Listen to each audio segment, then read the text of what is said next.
background. Welcome to Colorado-UFOs, of course. And I'm originally from the Antelope Valley in Southern California. Palmdale, Lancaster. It's pretty much the aerospace belt of the high desert. We've got Lockheed, Rockwell, Northrop, Edwards Air Force Base right out there where they launched the space shuttle. I pretty much grew up seeing technology. We were some of the first of the population to ever see the SR-71.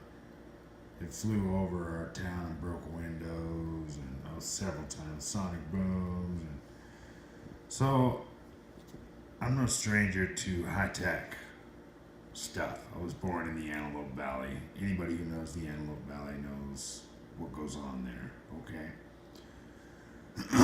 Fast forward 46 years, I live in the San Luis Valley now here in Alamosa, Colorado.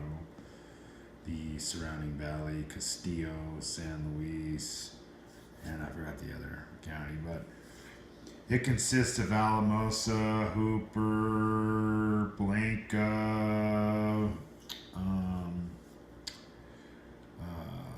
Fort Garland, Manassas, Antonito, Romeo, La Hera, Del Norte, Monte Vista. I mean, they're not all the counties because they kind of split up into different counties, but this is all connected within 45 minutes. You can hit any of these cities from where I'm at. And there's mud fossils and ancient ruins all over it. I mean, come on, Crestone is a mud fossil heaven. I haven't even been to Crestone. It's just a hop and a leap 40 minutes from here across the valley here.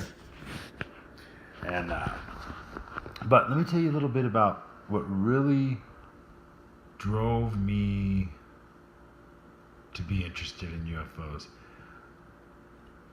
In 1989, I was staying in Lancaster, California with my mother. I'd just gotten out of foster home. I was about to be 17. I was about to turn 18 years old.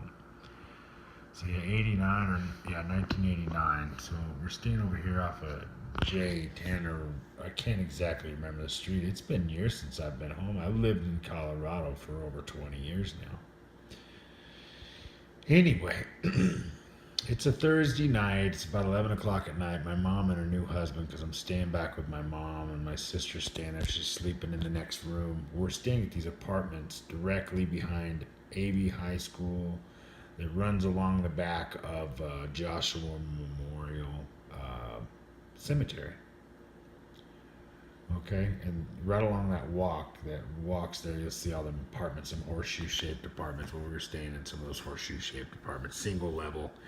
And anyway, it's a Thursday night, and my mom and her boyfriend back in the day, you know, Dolce Squad, they probably still go out on Thursday night. We don't. We don't, but people probably still do. Anyway, so they went out. I'm staying in this room my mom's letting me stay in because I'm staying there with her. And I'm in there with the door shut, light on, 11 o'clock at night, 11:30 at night. They're still gone. I'm smoking a cigarette, jamming KLOS, okay? And I hear, it's kind of turned down a little bit because my little sister's sleeping in the next room, and I hear like a bump on the stucco of the wall. And if you ever had somebody sneaking up on you, messing around with you outside your house, or heard a bump, somebody bump, you know what a bump on a wall sounds like. Well, between these apartments, there's just an easement with everyone's bedroom windows and some clotheslines and your gas meters and the electric meters, and that's it. And there's grass. I mean, you look out there, nobody's ever back there except for ladies hanging up clothes. If you had to hang some clothes, you'd hang them there. Of course, I never did because I use a dryer. I never really hung out there. But anyway, so I hear a bump on the wall. I get up, I turn the music down, I put my cigarette in the ashtray. It's in the fall, so the window's shut. And there's regular old white blinds. And I get up and I sneak over to the window because I'm sure it's someone I know, one of my friends, okay? And I sneak over to the window and I pull the blind down and I look out. I just barely pull one blind down and I look out. And what I see just totally horrifies me. I sit and I stare for about 6 seconds and I pull away. What I saw out there was two beings about not quite 4 feet tall, maybe 3.5 feet tall, skinny, muscular, in black, shimmering, skin tight suits. Their skin was dark gray or black. They had not big heads like people want to say these grays do, but they had like grown up heads on 4-year-olds' bodies. Okay. And I didn't look at their shoes. I was so shocked by what I saw. One was standing a little further away from my window, looking at the apartment directly across from their bedroom window. And the one that was below my window was standing there with a device in his hand, like a flip open remote from the 80s, which I've actually obtained since then because I'm a vintage video disc player and vintage VCR collector and stuff too also. But let me tell you what. I came across this ProScan remote later. Anyway, let me finish telling you. So I look and I see these two beings sitting there, standing there. And if there would have just been one just standing there still, I would have thought, oh, okay, who's screwing with me? I mean, Palmdale's only 40 minutes from LA, Hollywood. I mean, you could buy novelties, all kinds of shit. So I would have thought, what the hell? But this guy was the one alien that was further away in the middle of the easement from my bedroom window, which is right at the neighbor's, was moving. And the one standing below me was looking at a device he had flipped open like Spock. I shit you not, man, like some little science officer. And I remember seeing when you see something this clear, they didn't notice me, or if they did, they didn't notice till I just pulled away. And I didn't look back out. I was too horrified. I haven't shared this with too many people, and I've had some pretty strange incidents in the last 20 years over Colorado. Me and my son have seen over 300 UFOs. I've been approached by 20-foot orbs while starting my wife's car at 5:30 in the morning for her to go early in the morning to work. I've had some strange things. Face manifests in the sky when me and my son were out walking our dog, and it was specifically a gray face that morphed into one staring at us and then began to draw back like it's going to spit at us. And I actually have that on my UFO channel. If you go down, you'll find that video. But let me tell you what. That's what I saw. Two beings, black skin. But what I haven't told you yet is the one that was standing just a foot from my window. Now, the window's like... My window's got to be 5 feet taller in this apartment. It's a little taller than it is in a house. It was a little taller. It was a wider window, and it was probably up to about higher than my chest. Probably right at my chest, the top of my chest, below your, and anyway, so I look out there and I see these two beings. I see him moving and him looking at this.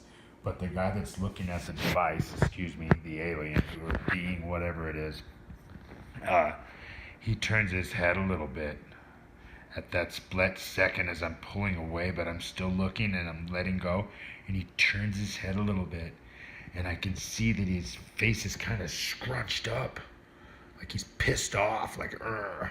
That's how it looked.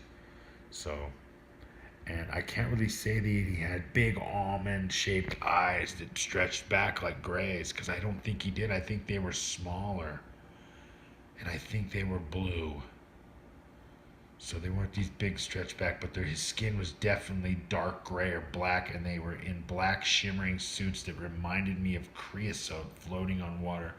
I used to go up to Northern California for summers. My aunt and uncle ran a yacht harbor up there in Brentwood, and in the summer I would see creosote. At night, from the dock lights, you'd see creosote on the water, and it would shimmer weird with a rainbow color, because creosote would be coming off the dock posts that hold up the docks and all kinds of different things, basically oil and water, and it looked shimmery like that, like that's how their suits looked, and skin tight. And these little dudes were muscular. They weren't like muscular; they were just cut up. Okay, guys. Well, sorry about that. Take a little bit of the drama away from my video there. Eventually, you guys will see me, but I don't want people focusing on that. I want you to focus on what I'm telling you and the information. The San Luis Valley is much like the Antelope Valley.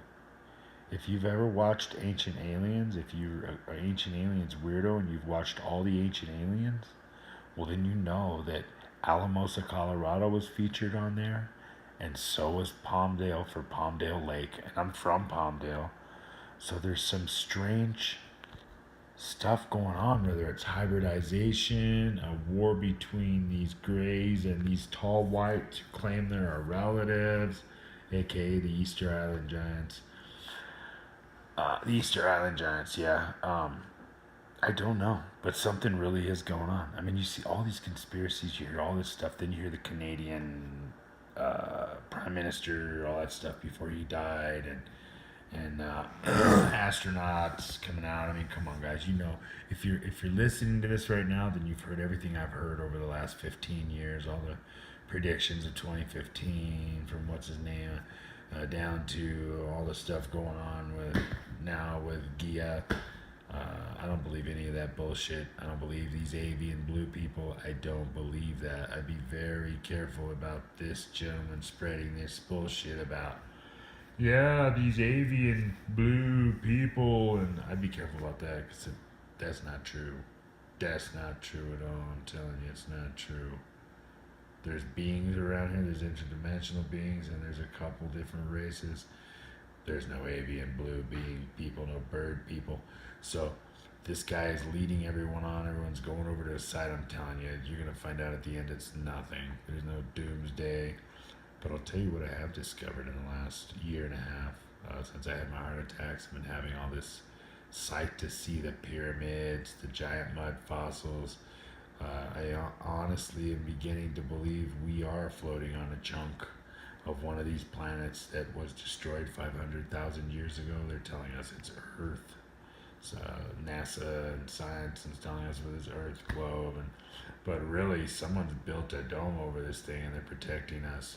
And we're not on a planet. We're not on a full sphere planet. We're on the chunk of this piece, and the ice shelf is blocking us, and the oceans is blocking us from ever finding out who we really are. Because think about it, you can't get across the oceans, you can't drink the water. Back in the day, anyway. Now we are. We're in Antarctica. What are they finding in Antarctica? I hear so much rumors and shit being stirred about Antarctica. Secondhand information, and that's what I'm gonna try not to do. But I suggest, as a viewer, if you're interested, go check out the Ancient Aliens, Aliens in the Old West. They do talk about Alamosa, Colorado. They do talk about Palmdale and Palmdale Lake and some type of thunderbird or something that came out of that lake. It's pretty interesting that I'm connected to Palmdale and Alamosa, but, you know, or as I say, Coinky Dinkle, but maybe not. Maybe I am in a program. I haven't gotten into showing you my children and told you some stories. It's what's happened in the last 20 years here in Alamosa. Some strange thing, guys. I can't get into it in one video. We're already on 13 minutes, so as always, stick around. We're having rains and wind today, so I can't get out and film the Black Pyramid, but coming soon, Colorado Black Pyramid. Like and subscribe. Thanks again. Colorado-UFO.